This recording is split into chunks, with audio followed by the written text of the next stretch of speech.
Bonsoir mesdames, bonsoir messieurs. Le titre de cette conférence est un peu bizarre et peut paraître bizarre. Depuis quand les Liégeois sont-ils belges? Liégeois, tout le monde sait ce que c'est. Belge, c'est beaucoup moins clair. Depuis belle lurette, on parle des Belges puisque César en parlait déjà et l'abbé Ramoux, qui composait le chant des Liégeois, disait que César, vainqueur de l'univers, nous a décerné le nom de braves. De tous les peuples de la Gaule, disait César, en réalité, non pas les Liégeois sont les plus braves, mais les Belges sont les plus braves. Qui étaient les Belges de César? Ils allaient des rives du Rhin pratiquement jusqu'à Reims. C'est une époque révolue. Alors qu'est-ce que c'est qu'être belge? Simenon disait, notre illustre compatriote, « Je ne suis ni wallon ni belge, je suis liégeois ». À la Révolution française, en France, on distinguait les Belges et les Liégeois. Ce n'était pas du tout la même chose. Et puis la notion de Belge a évolué. Jules d'Estrées a même écrit au roi pour lui dire « Sire, il n'y a pas de Belge ». Bref, c'est une identité vagabonde. Alors, sommes-nous liégeois, à coup sûr? Sommes-nous belges et de quelle façon l'avons-nous été et de quelle façon le resterons-nous? Ça, c'est la vraie question. Et M. Dubois, enseignant-chercheur à l'université de Louvain, qui est notre hôte aujourd'hui, s'est passionné pour ça. Et il va nous en parler. J'espère qu'au terme de sa conférence, nous verrons plus clair dans ce que nous sommes vraiment aujourd'hui et peut-être verrons-nous un peu mieux ce que nous allons devenir.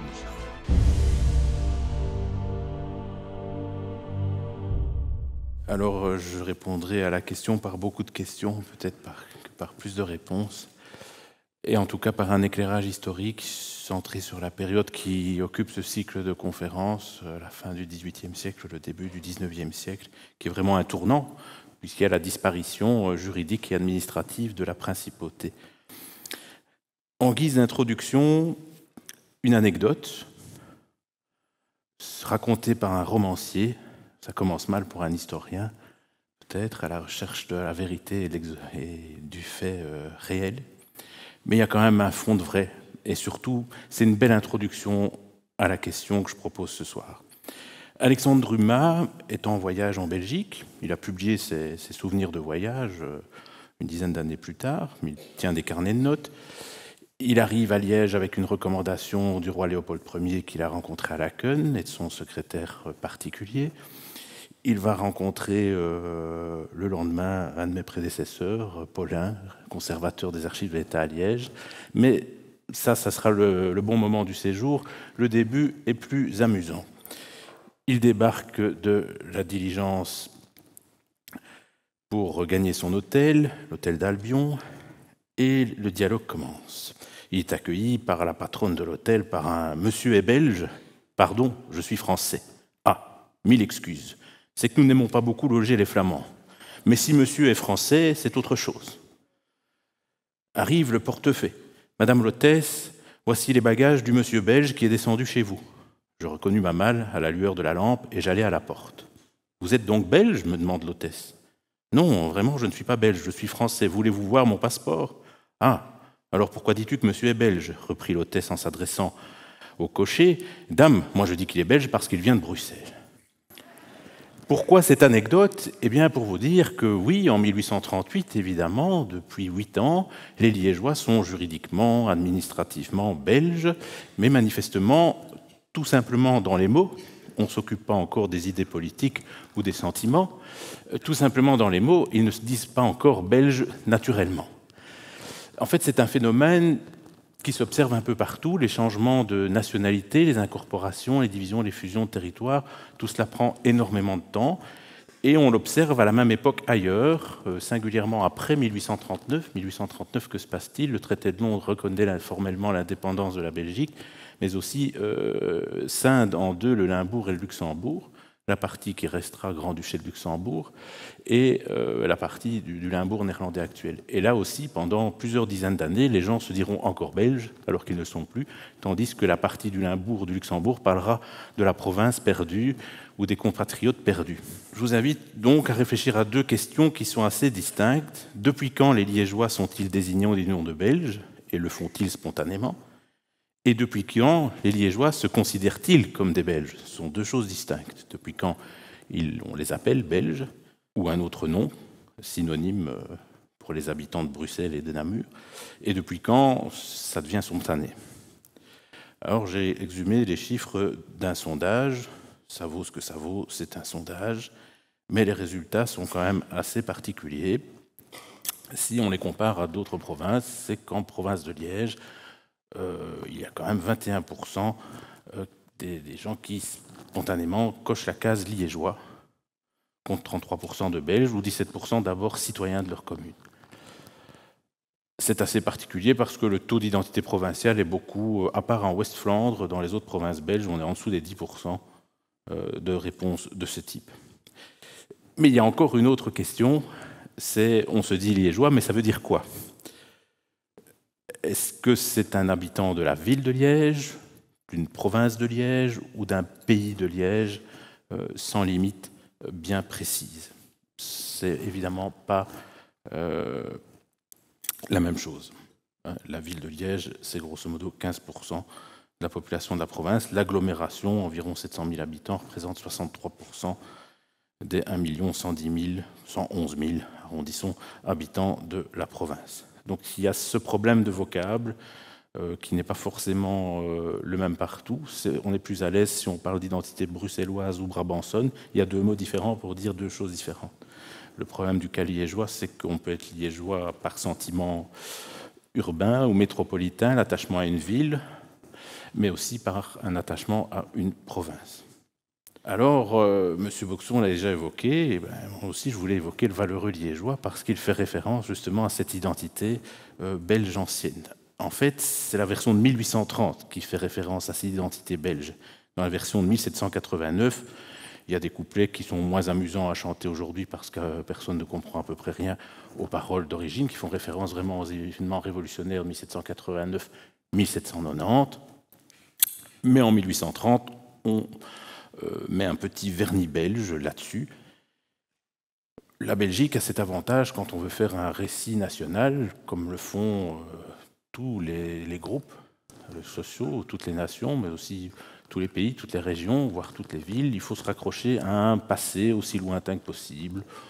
Alors jusqu'au XVIIIe siècle, surtout jusqu'au XVIIe, c'était les origines troyennes qui étaient à la mode. Toutes les villes plus ou moins importantes avaient été fondées par un cousin de Priam venu de Troyes. Une famille extrêmement nombreuse, parce que la moitié des villes du Brabant ont été fondées par un cousin. Et alors il y a un de ses cousins qui s'appelait Bavo Belgus, c'est lui qui avait fondé cette contrée, qui lui avait donné son nom.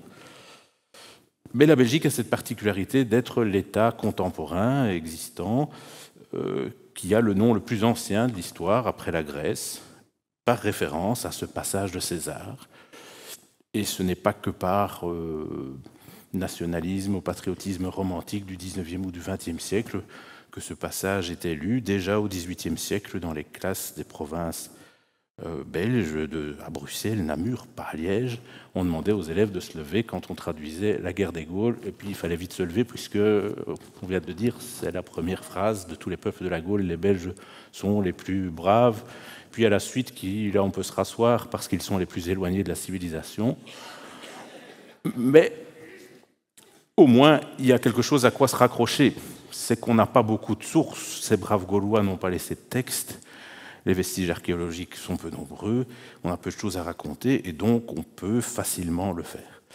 Intégrer les Liégeois dans le récit belge, qui, comme pour le récit français, dit « nos ancêtres les Gaulois », là c'est « nos ancêtres les Belges », c'était d'autant plus facile que les Liégeois avaient le bon goût d'habiter plus ou moins la région peuplée par une des tribus les plus glorieuses, celle d'Ambiorix, les Éburons. Et donc on va faire une assimilation entre la géographie ancienne, antique, et la géographie moderne. Ça se fait un peu partout. On va traduire France par Gallia. Pays-Bas se traduit par Belgica ou Belgium en latin.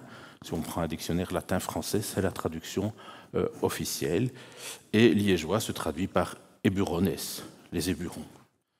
On retrouve cette trace, cette formule, la nation éburonne, dans les discours de 1789 à Liège, mais aussi dans des écrits bien plus anciens, ici 1678, un ouvrage intitulé « Les Éburons liégeois ».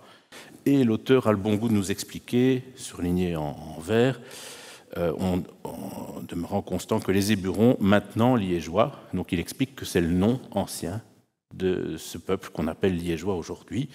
On retrouve l'explication clairement, d'ailleurs, dans un dictionnaire géographique paru à la fin du XVIIIe siècle.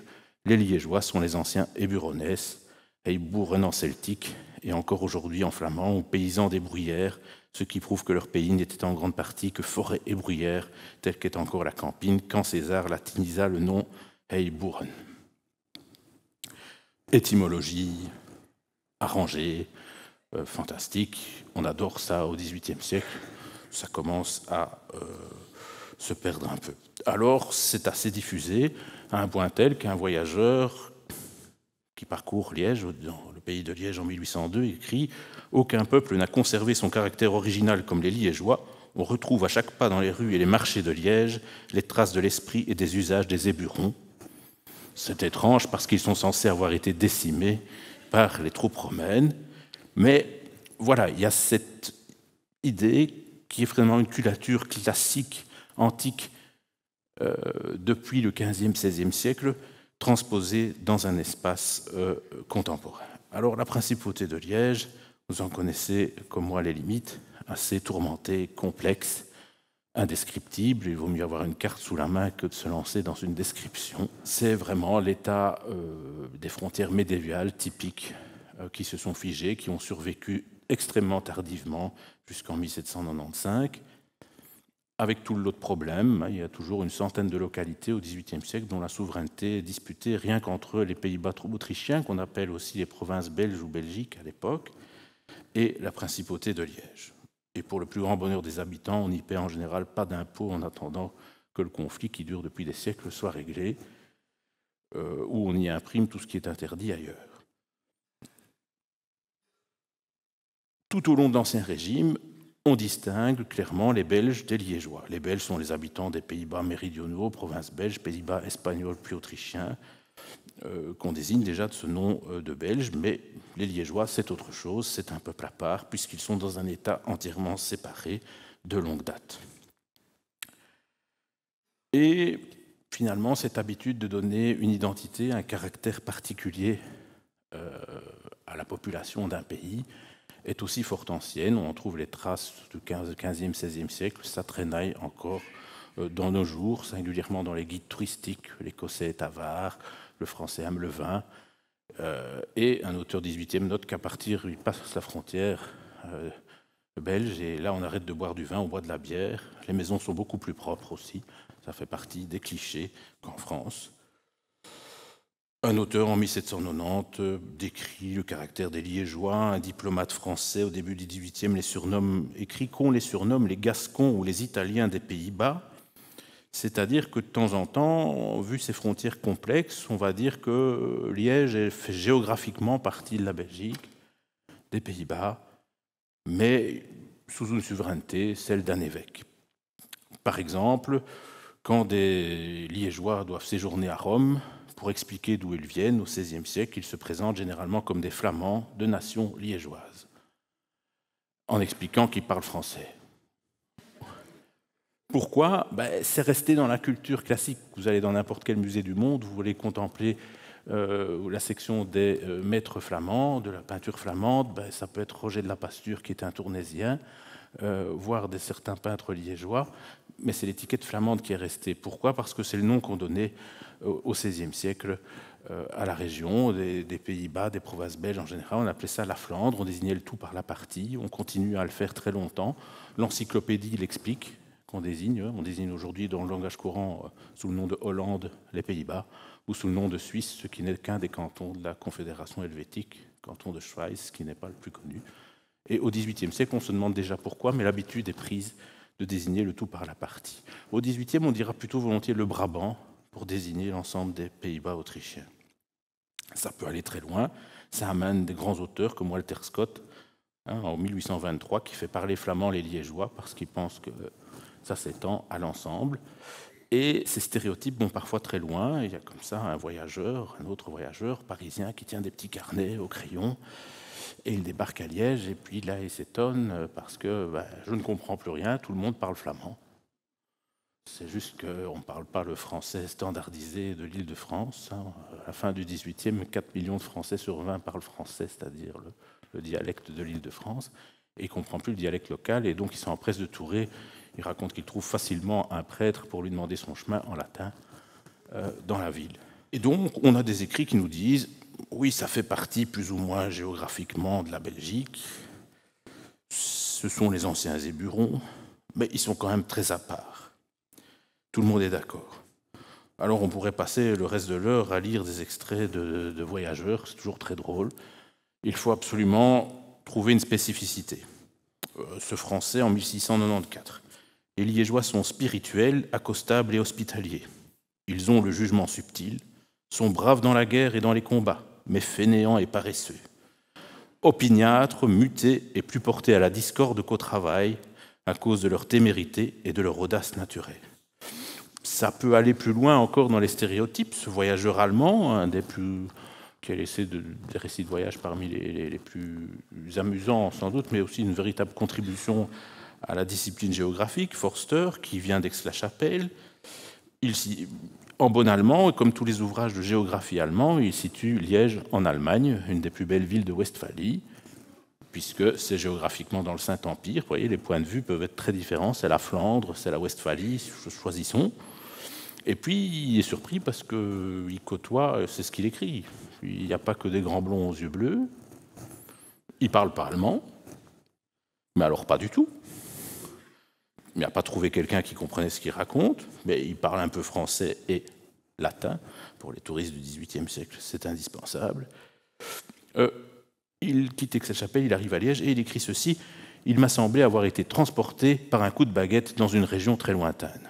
La physionomie des Liégeois est plus proche de celle des Français que des Allemands. Les Liégeois ont en général une physionomie distinguée, leur extérieur est noble, simple et modeste. Ils ont le front un peu étroit, mais leurs joues n'ont point cette proéminence qui attriste deux grands yeux bien fendus. Leur nez est souvent un peu retroussé, leurs lèvres épaisses, leur teint rarement pur. Ce peuple se rapproche du français.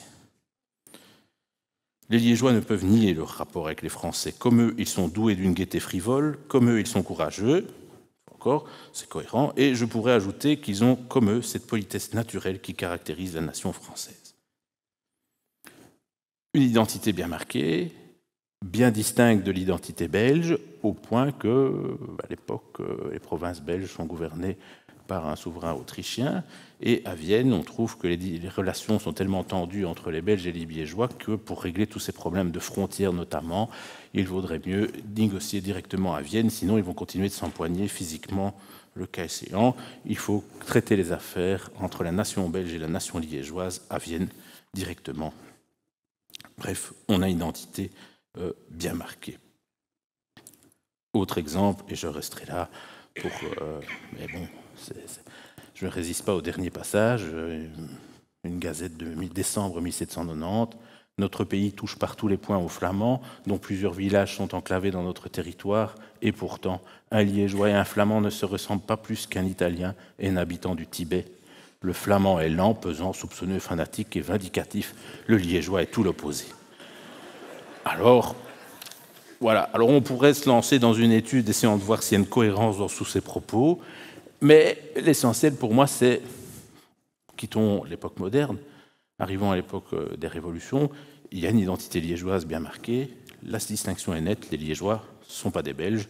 Bon, certes, si on va à Rome, on est obligé de dire qu'on est belge ou flamand pour qu'ils comprennent d'où on vient, parce que c'est trop petit pour qu'ils localisent Liège sur une carte. Mais on va dire des Flamands qui n'en sont pas, des Fiamminghi, des Nations et liégaises. On va quand même essayer d'apporter la précision si c'est possible.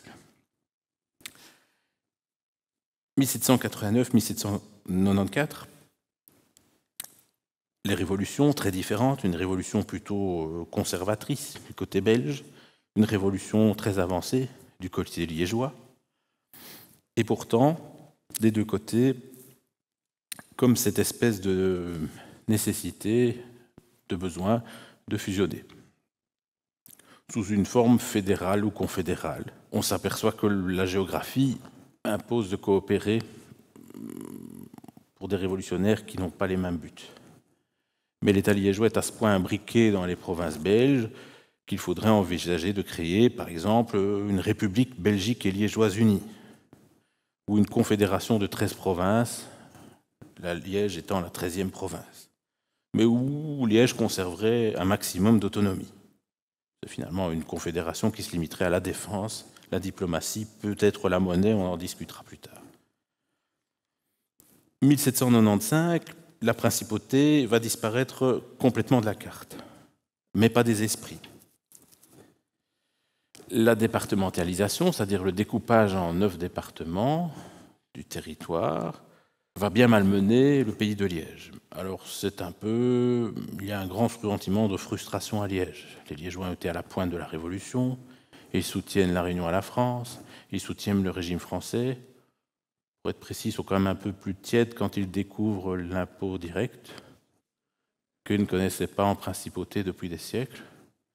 Alors là, il y en a qui demandent s'il n'y a pas moyen d'avoir une exception et de conserver certaines parties du droit liégeois. Le territoire est bien malmené. Pourquoi ? Parce que le territoire de la principauté va se retrouver éparpillé dans 7 départements différents. Le département de l'Ourthe, qui correspond plus ou moins à la province de Liège actuelle, celui de la Meuse inférieure, des Forêts, le Luxembourg, de la Dyle, le Brabant, de Sambre-et-Meuse, Namur, de Jemappes, le Hainaut et des Ardennes, dans ce qu'on appelle alors l'ancienne France. Les Liégeois sont plutôt furieux du résultat. Jean Bassange, par exemple, n'arrête pas de critiquer ceux qui, avec leurs compas et leurs cartes, ont fagoté loin des hommes et des lieux ce nouveau découpage. Arrangé à Bruxelles par des représentants qui n'ont jamais vu un Liégeois. Formal délimité, composé d'une population hétérogène, dont le chef-lieu Liège est beaucoup trop excentré. L'idée, c'est d'un découpage plus rationnel, et donc le chef-lieu devait être au centre du département. Une délégation prend la route de Paris. On devait conserver le pays. Avec beaucoup de soin, il se retrouve morcelé, démembré, anéanti au milieu de ses voisins, déchiqueté en lambeaux entre diverses administrations. Et progressivement, on prend l'habitude de confondre Liège avec la Belgique, y compris sous le terme du vocabulaire. Certes, le décret de réunion du 9 Vendémiaire en 4, 1er octobre 1795, décrète, je cite, la réunion de la Belgique et du pays de Liège. Il réunit aussi Stavelot, et puis Paris va percevoir qu'ils ont oublié le duché de Bouillon, et ils referont un petit décret quelques semaines plus tard. On fait encore la distinction claire entre les Belges et les Liégeois, mais dans la pratique, on commence à oublier le pays de Liège et à le comprendre sous le vocabulaire. Le contraste, pourtant, entre les Belges et les Liégeois revient constamment sous la plume des Français, après la conquête. Il est d'autant plus marqué que les Liégeois sont de chauds partisans de la Révolution, qu'eux-mêmes se sont redéfoltés pour défendre leur liberté, tandis que la Révolution belge est considérée à Paris comme une révolution réactionnaire, monacale, cléricale. Le Liégeois, francophile, républicain, anticlérical, au point de détruire sa cathédrale, amoureux de la liberté et de la raison avec un R majuscule, le peuple liégeois a des mœurs et des opinions qui l'ont rendu irréconciliable avec le peuple belge. On pourrait mal comprendre cette décision donc de morceler la principauté. Et pourtant, c'est à force de protestations de ce genre, de délégations envoyées à Paris, qu'elle échappe au pire, c'est-à-dire être noyée dans un grand département dont Maastricht est le chef-lieu, ce qui est la première version du découpage. Et pourtant, la décision de Paris et de la France révolutionnaire est assez cohérente.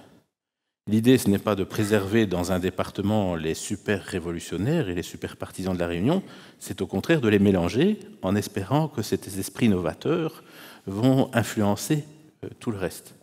De la même façon qu'on essaie de mélanger linguistiquement les populations. C'est donc une véritable tactique, mal comprise, mais, je vous le disais, la mobilisation va sauver l'essentiel, obtenir le statut de chef-lieu. Alors la principauté de Liège avait des frontières extrêmement complexe. Avec le découpage en départements, il y a des séances d'adieu mémorables, parce qu'il y avait à Liège des administrateurs qui venaient de l'Entre-Sambre-et-Meuse, région la plus lointaine, ou de la Campine. Et ces territoires se retrouvent complètement, voici une carte reprenant l'ensemble des projections jusqu'au niveau communal. La principauté de Liège est en vert, la partie sud est en vert.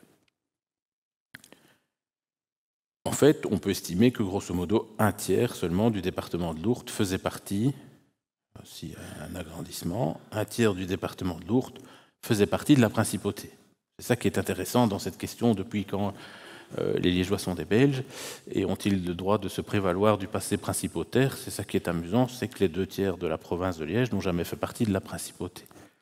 On va revenir sur cette bizarrerie un peu plus tard. Autre bizarrerie, on essaie d'intégrer dans le département de l'Ourthe des populations germanophones, mais aussi flamandes. Le canton de Landen, par exemple, est rattaché au département de l'Ourthe. C'est cette volonté d'essayer de mélanger les populations pour transformer tout le monde en bon français républicain. Mais du même coup, obtenir un département avec Liège pour chef-lieu, certes, ça ne sauve pas les frontières de la principauté, mais ça sauve l'essentiel, et c'est sans doute ça qui sauve ou qui fonde l'identité principautaire contemporaine. Liège n'est pas relégué à une ville de 2e, 3e zone, sans tribunal, sans administration, sans préfecture, et sans les investissements et les infrastructures conséquents. Pour être complet, il y avait encore parmi les Liégeois des plus révolutionnaires que le Liégeois moyen, il y avait les Franchimontois, et évidemment les Franchimontois ont demandé aussi à avoir un petit département séparé, parce qu'ils ne voulaient plus être avec les autres Liégeois qui n'étaient pas assez révolutionnaires, et proposaient, très beau nom, c'est pour ça que j'aime le mentionner, de créer un département des eaux minérales, avec Spa pour chef-lieu.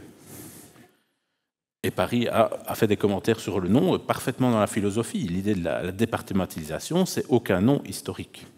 On emprunte uniquement les noms à la géographie naturelle. Alors l'Ourthe, oui, ils auraient préféré la Meuse, mais il fallait donner la Meuse. Il y avait déjà un département de la Meuse dans l'ancienne France, puis la Meuse inférieure à Maastricht a concédé le nom de l'Ourthe. Les Liégeois n'étaient pas très chauds pour le nom de ce département. C'est parfois très heureux, parfois pas très heureux, comme le département des Forêts, c'est-à-dire le Luxembourg.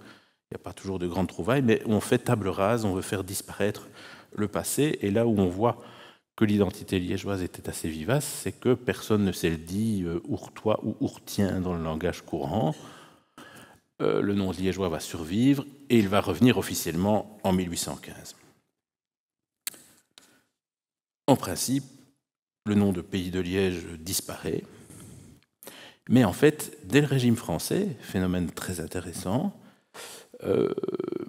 l'habitude est prise de raccrocher les nouveaux départements dont les limites ne correspondent pas vraiment avec l'histoire au passé.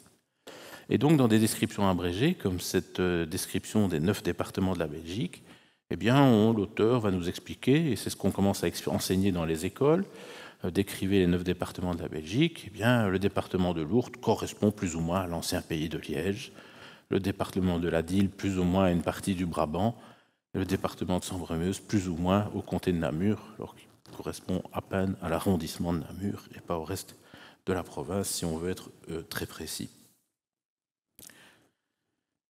Ce qui est intéressant aussi, c'est que cette identité liégeoise, on l'a observée jusqu'au niveau local. Au moment du découpage en départements, des pétitions affluent. C'est le cas, par exemple,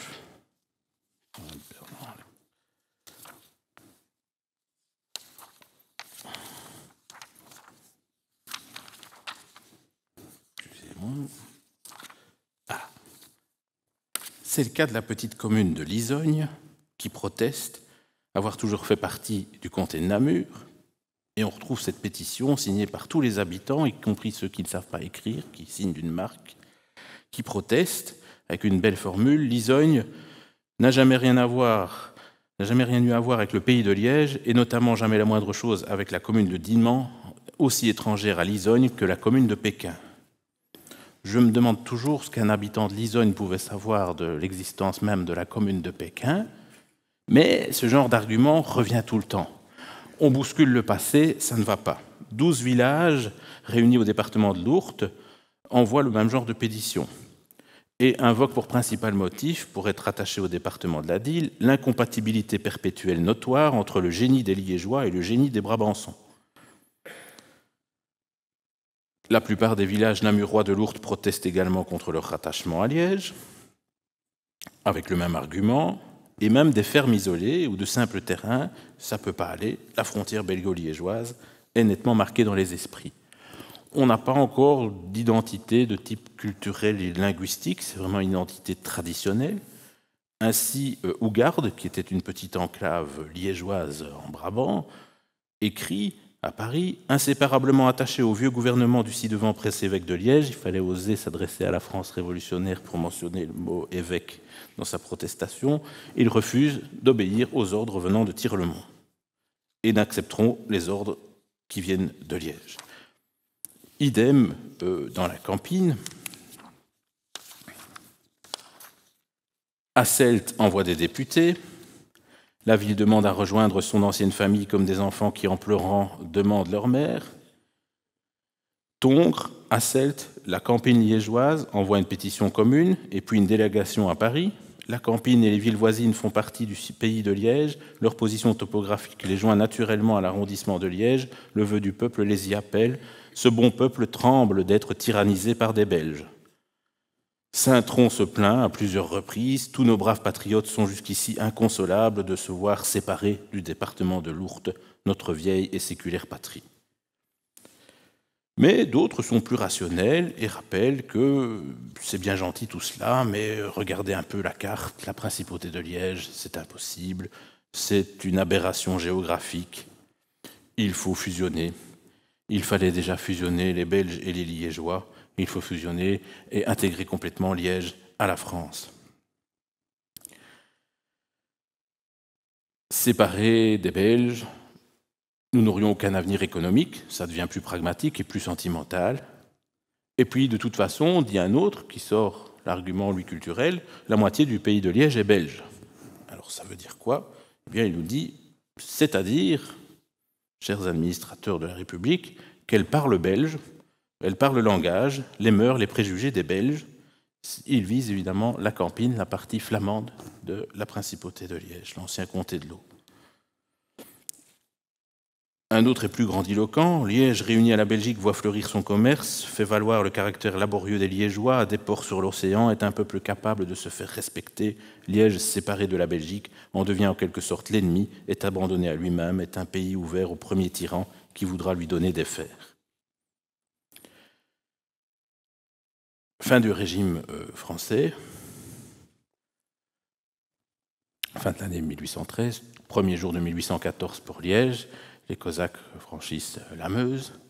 Bon, parfois, même chez des historiens de métier, un peu une surreprésentation de Waterloo, mais la Belgique n'est plus française et le pays de Liège non plus quand la bataille de Waterloo intervient. Et en 1814-1815, tant à Liège qu'à Bruxelles, d'ailleurs, on parlera de la victoire de Waterloo et pas de la défaite. C'est assez amusant dans le vocable français. Le belge francophone a tendance à adopter le point de vue français. 1815 et les années qui suivent, c'est un jour férié, la victoire de Waterloo.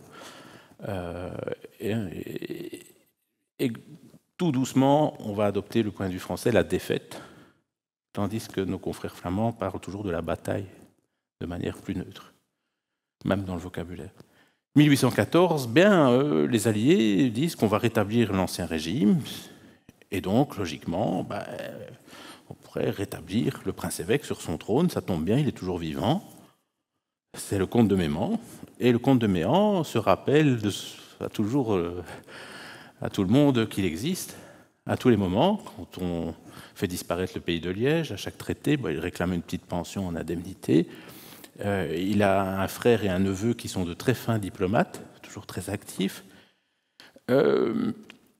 Ce qui est intéressant, c'est que l'ancienne distinction réapparaît spontanément, y compris les divisions à l'intérieur du département de l'Ourthe, puisque les Limbourgeois, alors Limbourg, quand on n'a pas un auditoire liégeois, on doit expliquer que c'est une ville dans la province de Liège, et pas la province du Limbourg belge. Et Limbourg, apprenant les défaites de l'empereur Napoléon, ressort les drapeaux autrichiens, les portraits de François II, attend le retour de son empereur, l'empereur d'Autriche, le souverain légitime, et on met fin à cette parenthèse de l'usurpateur. Les Liégeois, il n'y a pas d'agitation dans les rues, on n'a pas de trace d'un portrait du comte de Méan qui ait été arboré, mais lui est très actif auprès du Congrès de Vienne pour réclamer sa principauté. En fait, il ne la réclame pas vraiment. Enfin si, mais pour la forme, c'est-à-dire qu'il espère tirer une bonne position, et il obtient des concessions. C'est un de ses neveux qui va participe à la rédaction de la Constitution du Royaume des Pays-Bas en 1815, notamment, mais j'anticipe. 1814, restauration de l'Ancien Régime.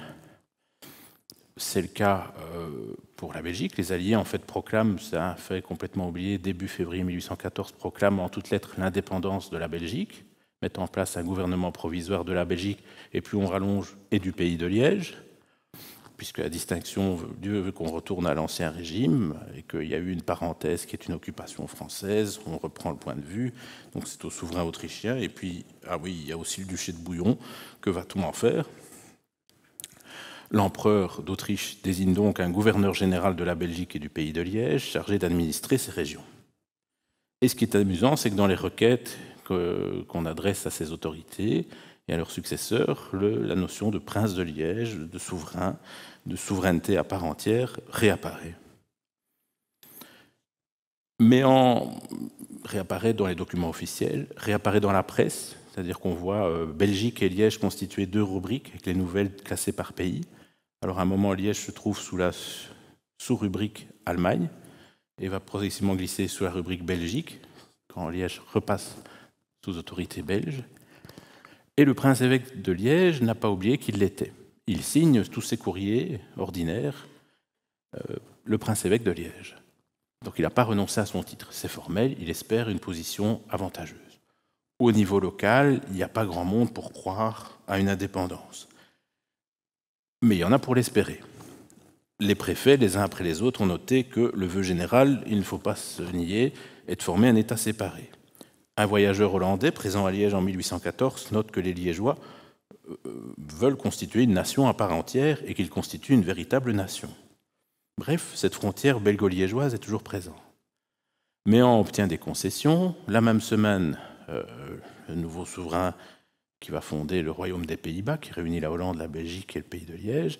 Le lundi, il le fait archevêque de Malines. Le mercredi, sénateur au Parlement. Le vendredi, Grand Croix de l'Ordre du Lion Belgique, une distinction qui vient d'être créée. Et un an plus tard, il obtiendra même le titre de prince, pas de Liège, mais prince de Méan, promotion dans la noblesse du nouveau royaume. Je vous disais qu'on avait une division qui était d'autant plus rappelée que provisoirement, pendant cette année 1814 et la moitié de 1815, c'est la Meuse qui sert de frontière internationale entre deux gouvernements, le gouvernement de la Belgique et le gouvernement du Bas-Rhin. Et Liège se retrouve pendant quelques semaines coupé en deux avec des douanes sur les ponts de la Meuse. Même chose à Namur. Il faut quelques semaines aux autorités d'occupation pour s'apercevoir que c'est très problématique de mettre des postes de douane sur un endroit qui n'a jamais été une frontière pendant des siècles. Et donc, à Namur, et comme à Liège, il y a des fermiers qui doivent rentrer la récolte dans la grange, qui se retrouvent de l'autre côté, donc droit de douane à chaque passage. Et donc, on va transférer tout Namur au gouvernement belge et tout Liège, les deux rives, au gouvernement du Bas-Rhin. Revenons à l'identité liégeoise. Comment peut-elle survivre ? Le département de l'Ourthe, le découpage en départements. Alors certains ont rêvé de restaurer la principauté, d'autres le découpage en duché, comté et autres.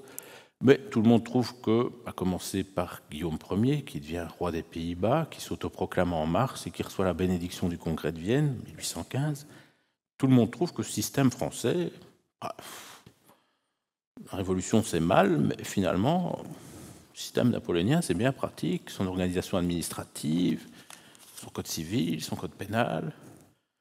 Et donc, on va mettre un petit vernis de passé prestigieux sur cette construction révolutionnaire pour la faire oublier. Le préfet, on va l'appeler gouverneur, le département province. Alors oui, Urge Mabdil, ça c'est vraiment trop révolutionnaire. Et là, le roi Guillaume se plonge dans l'histoire. Voilà, il y a Liège, Namur, et puis il y a un problème, c'est la Meuse inférieure. Il y avait une partie de la principauté, puis de ce qui est aujourd'hui le Néabour néerlandais, un territoire indescriptible fait de petites terres souveraines et de morceaux de territoire extrêmement morcelés. Et là, il puise dans l'histoire, et c'est comme ça que plus personne ne comprend que Limbourg est en province de Liège. Il s'aperçoit que dans la liste des vieilles principautés, il y a aussi le duché de Limbourg, il est libre, il y a un drapeau, des armoiries, un nom, et donc on baptise le département de la Meuse inférieure, province de Limbourg, l'affaire est faite. On récupère armoirie, drapeau, le vocable, le Parlement, je vous disais le Parlement, mais on parle des États généraux comme sous l'Ancien Régime. On imagine, ça c'est l'influence du neveu du prince de Méhan, on imagine un équilibre au Parlement entre les députés belges et hollandais, mais on fait remarquer qu'il faut une représentation liégeoise, séparée politiquement. Ça ne va pas marcher. Et donc là on va considérer que les Liégeois sont représentés par la moitié des députés belges.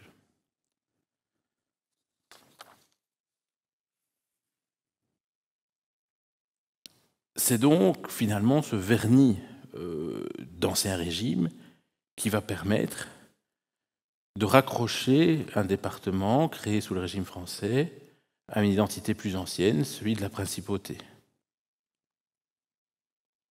Jusque-là, dans le vocabulaire, que ce soit le vocabulaire courant ou administratif, les Liégeois se disent toujours pas belges spontanément. Certains les appellent belges, les étrangers, ou les administrations supérieures. Mais il faut attendre 1830 pour qu'il y ait une intégration, cette fois non plus seulement administrative, mais aussi politique. C'est-à-dire que les Liégeois se retrouvent avec des intérêts politiques qui sont conjoints au reste des provinces belges du Royaume des Pays-Bas. Mais le vieux langage traîne encore. On lit dans un journal que la Belgique s'agrandit du pays de Liège et du duché de Bouillon, en 1830. Un journal liégeois, l'Industrie, peu après le 21 juillet 1831, qui est favorable à la réunion à la France, rappelle à ses lecteurs que la Belgique n'a pas de nationalité proprement dite, que Liège n'a jamais été belge, qu'on croit que la nation s'est faite, qu'elle existe et qu'une dénomination fraîchement inventée suffira pour effacer des divergences d'intérêts, etc., etc. Et même un député au Congrès national qui rédige la Constitution juge utile de préciser, quand il parle des Belges, qu'il veut bien désigner aussi les Liégeois sous ce nom. 1830, Liège fait partie des villes les plus actives dans cette révolution, parmi les fers de lance de l'agitation. Un des faits volontiers reproduit sur des gravures, le 28 septembre, le chevalier de Lem arbore le drapeau sur la fontaine, place du marché. Mais la question c'est, quel drapeau ? Ce n'est pas un drapeau noir, jaune, rouge. Il vient d'apparaître à Bruxelles, la nouvelle n'est pas encore arrivée. Le noir, jaune, rouge est une récupération des cocardes de 1789 de la Révolution brabançonne. Spontanément, on a utilisé le drapeau liégeois. D'autres endroits, on a vu apparaître des drapeaux bleu, blanc, rouge. Et là, ça devient un peu complexe parce que ce n'est pas parce qu'on arbore un drapeau bleu, blanc, rouge qu'on est réunioniste ou francophile. Le drapeau bleu, blanc, rouge, c'est un peu le drapeau rouge d'un peu plus tard. C'est juste un signe d'insurrection un peu partout en Europe. Mais là, c'est clairement un drapeau liégeois qui est arboré. Pourquoi ? Parce qu'il faut arborer autre chose que le drapeau du Royaume des Pays-Bas. Et on prend le drapeau local, habituel. On le retrouve sous cette toile célèbre, le départ des volontaires liégeois pour Bruxelles, en septembre 1830. On reconnaît les colonnes du Palais des Princes-Évêques. Moins connu, l'arrivée des Liégeois à Bruxelles, toile un peu moins connue, avec le même Charles Rogier en tête. Alors, c'est évidemment, sont des toiles qui datent vraiment du XIXe siècle romantique, qui veulent flatter l'orgueil patriotique, tout ça est grandiloquent. Dans la réalité, entre Liège et Bruxelles, il y a la côte d'Anse. Ça monte très très fort. Le nombre de volontaires entre la place Saint-Lambert et Anse a déjà beaucoup, oui, et puis avec quelques pièces d'artillerie, a déjà beaucoup décru. Mais ils sont quand même assez nombreux par rapport à d'autres localités à envoyer des volontaires. Hein, et puis ça vaudra à la ville un de ces drapeaux de reconnaissance. Ce sera aussi plus tard le nombre de volontaires venus de Wallonie, un argument pour faire aussi de cette commémoration. On ne sait plus trop pourquoi on fête le 27 septembre et les fêtes de Wallonie en septembre. C'est une commémoration de la Révolution, et dans le discours identitaire wallon, c'est l'idée que c'est surtout les Wallons qui ont fait la Révolution de 1830 et qu'il faut donc la commémorer. Liège se retrouve complètement englobée cartographiquement. Elle est identifiée à la principauté. On vante cette vieille indépendance, même si les différences sont très nombreuses. Les différences sont nombreuses. Pourquoi ? Parce qu'on peut dire qu'on a une identité principautaire qui est particulière, c'est assez évident, parce qu'elle peut se raccrocher à un passé particulier, un passé à part, c'est-à-dire que la principauté, la province de Liège, peut dire le pays de Liège, peut dire qu'il y a une indépendance séculaire là derrière, ce qui n'est pas le cas des autres provinces belges. Mais finalement, c'est d'abord, du point de vue géographique, le fait que Liège soit une grande ville ait été le centre et le chef-lieu d'une circonscription, que cette position de chef-lieu ait pu être conservée, ou de capitale provinciale ait pu être conservée, et progressivement, on a étendu cette identité liégeoise principautaire à toute la province. C'est un peu une généalogie un petit peu arrangée. Jusque dans les symboles. Ouais, les armoiries de la province de Liège, c'est quand même un cas formidable. Alors, les armoiries des provinces du Royaume de Belgique ont été dessinées par le premier archiviste général du Royaume, Louis-Prosper Gachard, auquel on a demandé de dessiner le grand sceau de l'État. Et le grand sceau de l'État incorporait les armoiries de toutes les provinces. Et il a eu le même réflexe que Guillaume Ier en 1815. Plus c'est vieux, plus c'est prestigieux. Et donc, on va alimenter le patriotisme avec des références au passé. Et donc, la province de Liège hérite des armoiries de la principauté. C'est bien, mais là-dedans, il y a les armoiries du duché de Bouillon, qui fait plus partie de la province de Liège, du comté de l'Eau, c'est-à-dire très exactement ou à peu près de la province du Labourd belge, du comté de Horn, tout au nord, pour la moitié aux Pays-Bas. Et alors du marquisat de Franchimont, là on est bon, ils sont toujours là. Mais pour le reste, c'est quand même un peu bizarre. On aurait pu imaginer qu'on simplifie, qu'on garde que Franchimont-Liège, ou qu'on rajoute peut-être les armoiries de Stavelot, pour contenter tout le monde. Mais non, on reprend les armoiries anciennes, même si les 2/3 de cette province n'ont pas fait partie de la principauté. Quand on compare les deux cartes, l'une à côté de l'autre, avec une distance en référence, c'est assez évident. La ligne rouge pointe la distance entre Liège et Oui. Donc la province actuellement mesure 3857 km², la principauté en faisait 5697, et on peut estimer que plus ou moins 1300 km, un tiers de la province actuelle, faisait partie de la principauté. Alors l'intégration définitive, depuis quand les Liégeois sont-ils des Belges, va se faire encore au fil du XIXe siècle très lentement. 1830, les Liégeois ont définitivement la nationalité belge. On l'a vu avec l'arrivée mouvementée de Dumas à son hôtel. Manifestement, ils ne sont pas au courant. C'est normal, il n'y a pas de télévision pour leur dire. Ces gens ne savent pas lire. Les nouvelles politiques sont colportées oralement. Et une taverne, un hôtel, c'est un endroit où il y a des nouvelles qui arrivent, mais déformées. Et il faut compter 50, 100 ans en général pour assimiler une population plus ou moins importante et que le réflexe devienne différent. Et effectivement, la Grande Guerre sera, de ce point de vue, un élément déterminant avec l'héroïque défense de Liège. C'est une image d'Épinal française qui vante la chose.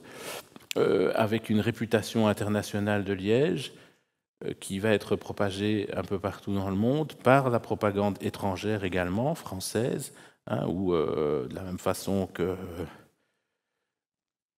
les French fries étaient devenus les Freedom Fries, ouais, le café viennois devient un café liégeois à Paris, et ainsi de suite. On rebaptise toute une série de noms en France, mais aussi ailleurs, et on aura énormément de diffusion, d'images, de vulgarisation et d'images de propagande qui mettent en valeur cet héroïsme liégeois. Et finalement, l'héroïsme liégeois de la Première Guerre va finaliser cette intégration, on va dire, sentimentale, même s'il reste quelque chose, même s'il reste une identité principautaire qui se raccroche à ce passé. Et si cette identité principautaire a pu se développer, c'est parce qu'elle pouvait se raccrocher à un passé, même si c'était au prix d'une généalogie et d'une géographie qui est éloignée de l'histoire. Merci de votre attention.